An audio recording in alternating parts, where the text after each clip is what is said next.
pred tými 6 rokmi bola taká situácia, že proste som si povedal, že idem zarobiť peniaze a preto som sa rozhodol, že pôjdem do dopravných závodov.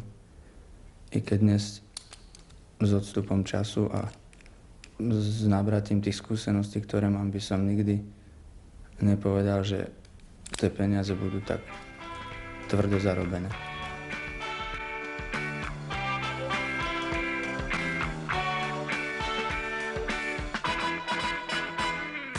Koľajnice posplietané do vrkočov, to je tvoje mesto. Z pamäti už poznáš tých kolotočov, tu je tvoje miesto. Tvoj deň nikdy nezačína, tvoj deň trvá stále. Občas povieš, je to drina, ale ideš ďalej. Bratislava. Vyrástla tam, kde sa Dunaj stretáva s oblúkmi Karpát a predhorím Alp, kde sa schádzajú nížiny na Viedenskej panve a nížiny Karpatské.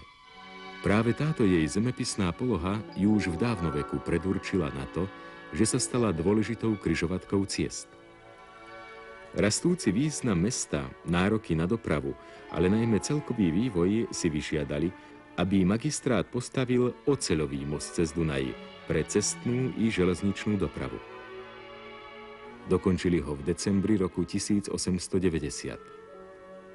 Stal sa pýchou Bratislavčanov, okrasou mesta, ktoré v tom čase malo necelých 53 000 obyvateľov.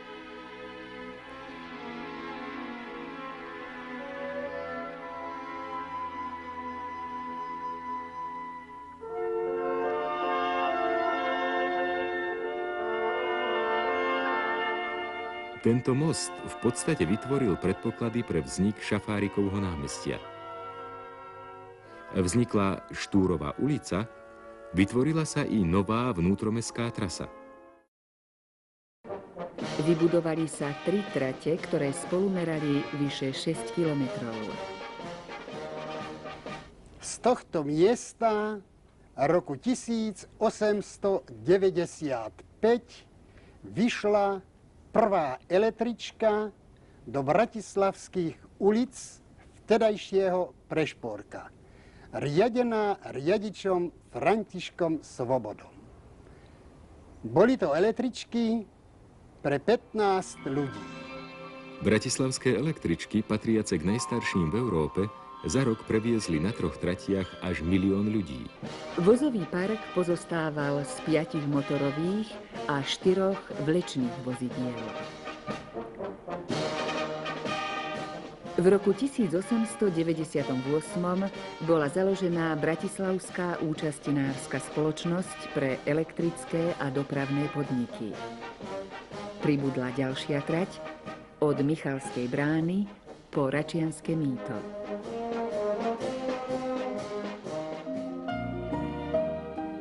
Bratislava okolo roku 1900.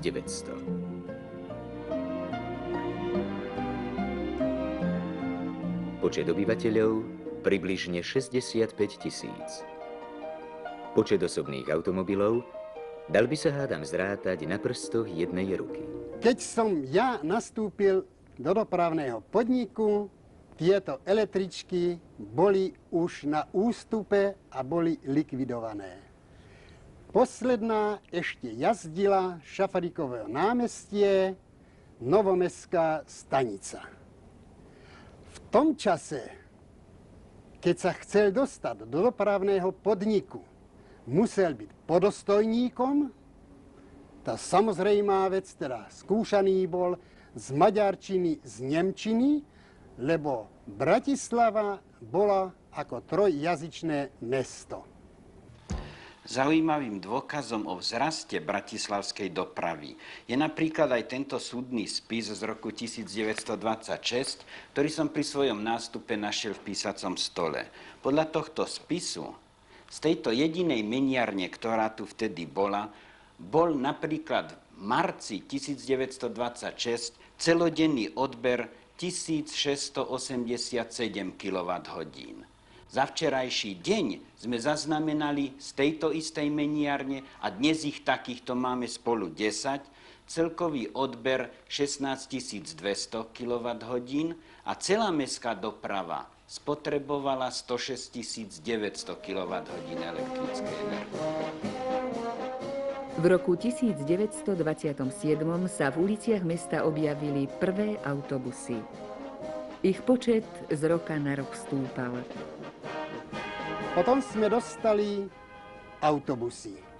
No tieto jazdili len tam, kde sa dalo zarobiť. V roku 1941 si spoločnosť zakúpila už aj trolejbusy. Prvé začali premávať od Národného divadla po hlavnú stanicu.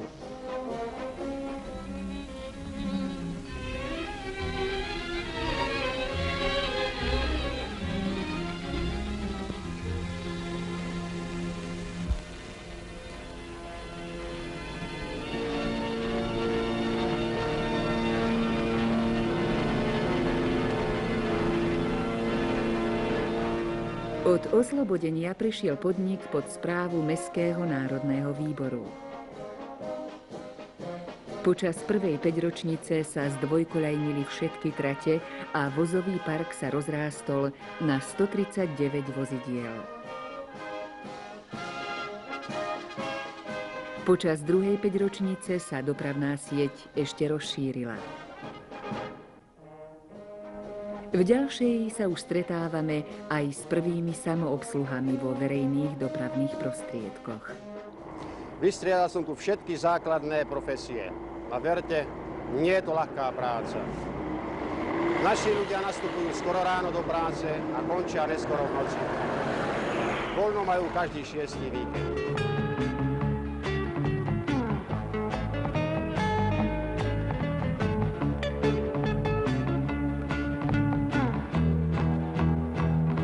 Denne prepravíme 700 000 ľudí, najazdíme 115 000 kilometrov a urobíme 12 000 spojov.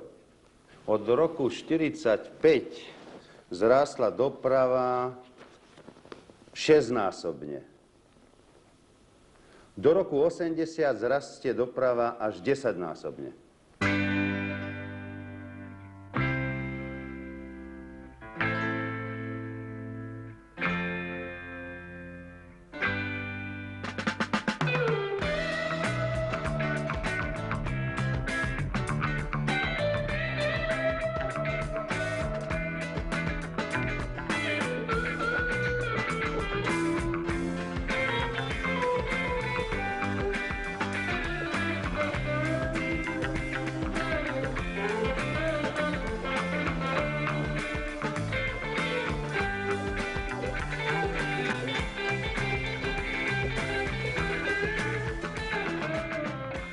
Historické jadro je totožné s administratívo-obchodným centrom a geograficky najúžším miestom.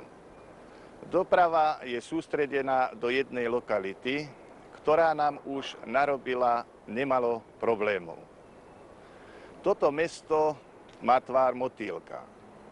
Centrum je úzke, na východ a na západ sa rozširuje. Starý most už nestačí. Po dlhých úvahách, plánoch i verejných diskusiách sa začal stavať druhý bratislavský most. Most Slovenského národného povstania.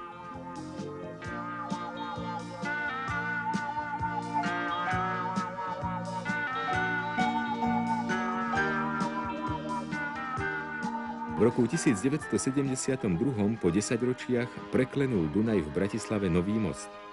Most, ktorý je pozoruhodným inžinierským dielom. Pribudla ďalšia dominanta Bratislavy. Oceľový vysutý most s rozpätím hlavného poľa 303 metrov a s celkovou dĺžkou konštrukcie 432 metrov. Pri zaťažovacej skúške mostu bol priehyb mosta až 73 cm, no a samotnej pylon kaviarne sa ohol smerom na Bratislavu 8 cm. Toto dielo patrí k unikátom medzi zavesenými mostami. V roku 1975 malo naše hlavné mesto 335 000 obyvateľov. V tom istom roku pripadalo na 7,5 obyvateľa jedno motorové vozidlo. Bratislavčania teda vlastnia vyše 45 000 osobných aut. Rozvoj mesta, osobitne však automobilovej dopravy, obyvatelia Bratislavy pociťovali najmä v jej negatívnych účinkoch. Preto vznikol návrh na výstavbu významných dopravných stavieb, medzi ktoré v prvom rade patrí most hrdinov Dukly. Dvojpodlažný diaľnično-železničný most začali stavať v roku 1977. Most má 4 polia s rozpätím 102, 206, 64 a 90 metrov, spolu 460 metrov a 80 cm. Dokončili ho 8. novembra 1985. Bratislava žiaľ nemá vhodnú dopravnú štruktúru. Nosným dopravným prostriedkom je tu totiž nízkokapacitný autobus. Jeho produktivita je už 30 rokov na tej istej úrovni. Svetový trend vraví, že cestujúci by sa mal dostať z jedného miesta na druhé v priebehu 30 minút. Preto sa teraz usilujeme v podniku zaviesť v meste základnú sieť expresných autobusových liniek.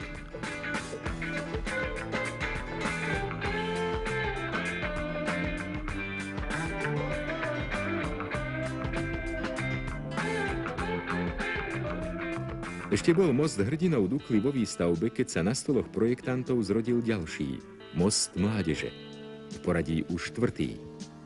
V máji 1986 zarazili uprostred Dunaja do dna koryta oceľovú ohrádku, aby mohli zapustiť a vybetónovať 3. zo 7 pilierov budúceho mosta. Most, ktorý po úplnom dokončení v roku 1991 a po prepojení vzdialenosti 776 metrov nad Dunajom vstúpi do života mesta vtedy už 500 000, rozloženého na oboch stranách našej veľrieky.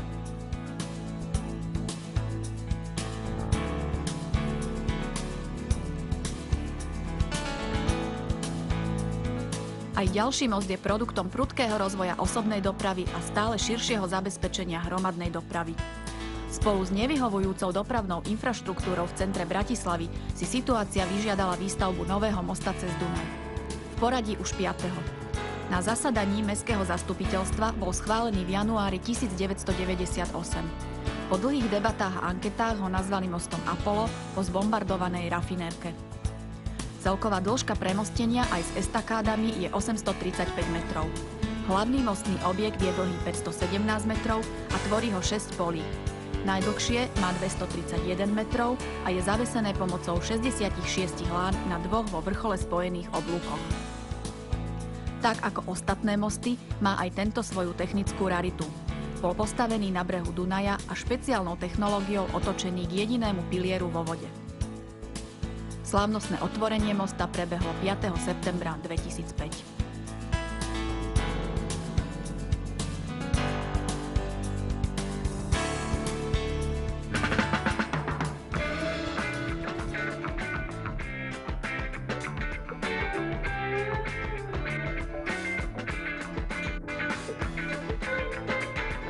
Musíš ísť, tvoje mesto ťa už čaká. Musíš ísť, daj mu rýchle krídla vtáka. Musíš ísť, musíš ísť.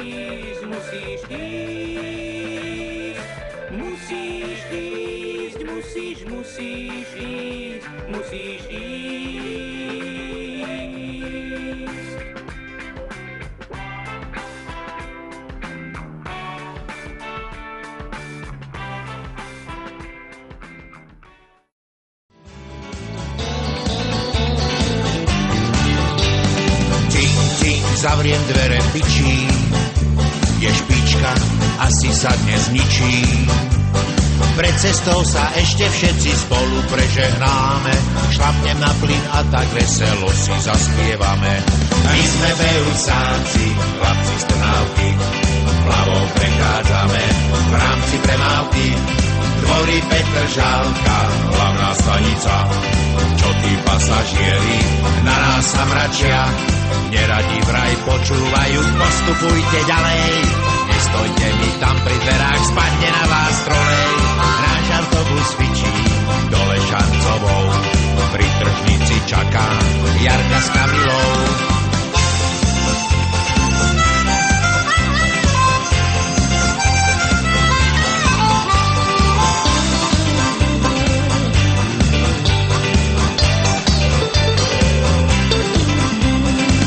Sme Beusáci, chlapci od parku, v hlave predbehneme každú motorku.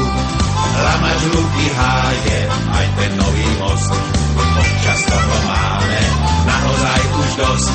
Na svoju modrú uniformu Beusák je hrdý, toho, čo tam šklbe dvermi, na toho je tvrdý. Náš trolejbus fičí dole Stromovou, na konečnej čaká Lenka s Martinou.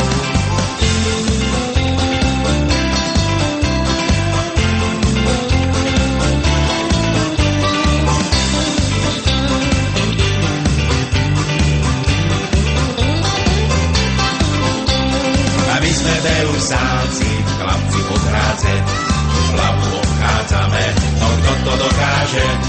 Rača zlaté piesky, blízke nivy. Keď sa minie nafta, máme po strane, prevážame 100 000 mužov, žien a detí. Doma čokla bez košíka z prepravy hneď letí. Naša električka